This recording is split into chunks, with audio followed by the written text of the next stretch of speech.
Israel అమెరికాపై యుద్ధంలో Iran సరికొత్త వ్యూహం అవలంబిస్తోంది. అదే అట్రిషన్ వార్. ఒకేసారి కాదు, మెల్లమెల్లగా శత్రువును చంపే వ్యూహం. వందలాది చౌకైన డ్రోన్లతో అమెరికా ఖజానాను ఖాళీ చేస్తోంది. పెద్ద పెద్ద యుద్ధం చేయకుండానే అగ్ర రాజ్యాల సహనాన్ని పరీక్షిస్తోంది. పూర్తి వీడియోలోకి వెళ్లే ముందు ఒక లైక్ చేసి ఒక సబ్స్క్రైబ్ చేసుకోండి. అసలు అట్రిషన్ వార్ అంటే ఏమిటి? సాధారణ యుద్ధంలో రెండు దేశాలు నేరుగా ఢీకొట్టి ఏది గెలిస్తే అది విజేతగా నిలుస్తుంది. కానీ అట్రిషన్ వార్ అలా కాదు. సింపుల్ గా చెప్పాలంటే ఇది ఎవరు ముందు అలసిపోతారు అని ఆడే ఆట.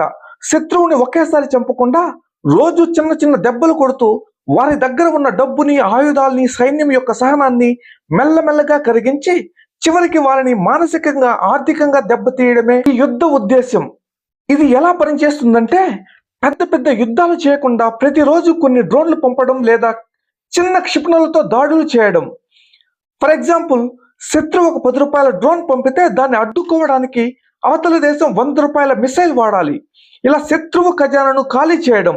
ఇంకా క్లారిటీగా చెప్పాలంటే అత్యాధునిక సాంకేతికతతో తయారైన ఆయుధాలు కలిగిన అమెరికా ఇజ్రాయెల్ను ఇరాన్ చౌకైన డ్రోన్లతో ఎదుర్కొంటోంది. అవే షాహిద్ 136 వన్ వే అటాక్ డ్రోన్లు. ఇవి చిన్న క్రూయేజ్ మిసైల్ లా పనిచేస్తాయి. లక్ష్యాన్ని చేరుకున్న వెంటనే పేలిపోతాయి. కాబట్టి వీటిని సూసైడ్ డ్రోన్లుగా పిలుస్తారు. ఒక్కో డ్రోన్ ను తయారు చేయడానికి అయ్యే ఖర్చు సుమారు 16 లక్షలు అవుతుంది.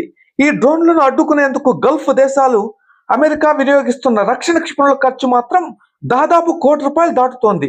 ఉదాహరణకు ఇజ్రాయెల్ ఉపయోగిస్తున్న ఐరన్ డోమ్ వ్యవస్థలో ఒక్క క్షిపణి ధర 35 నుంచి 45 లక్షల ధర వరకు ఉంటుంది.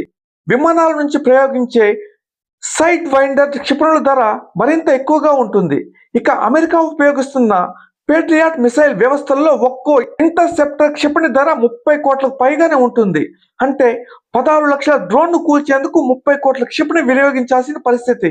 ఈ వ్యత్యాసమే ఇప్పుడు పాశ్చాత్య దేశాలను ఆందోళనకు గురి చేస్తోంది. యుద్ధం దీర్ఘకాలం కొనసాగితే ఖరీదైన మిసైళ్లు నిల్వలు త్వరగా ఖాళీ అవ్వచ్చని నిపుణులు హెచ్చరిస్తున్నారు. ఇరాన్ ఈ వ్యూహాన్ని ఎందుకు అనుసరిస్తోంది? ఇరాన్కి తెలుసు అమెరికా ఇజ్రాయెల్ సైనిక శక్తి తనకంటే చాలా ఎక్కువని. అందుకే ఇరాన్ ఈ మెల్లని యుద్ధాన్ని ఎంచుకుంది. ఇరాన్ వద్ద వేలాది చౌకైన డ్రోన్లు ఉన్నాయి.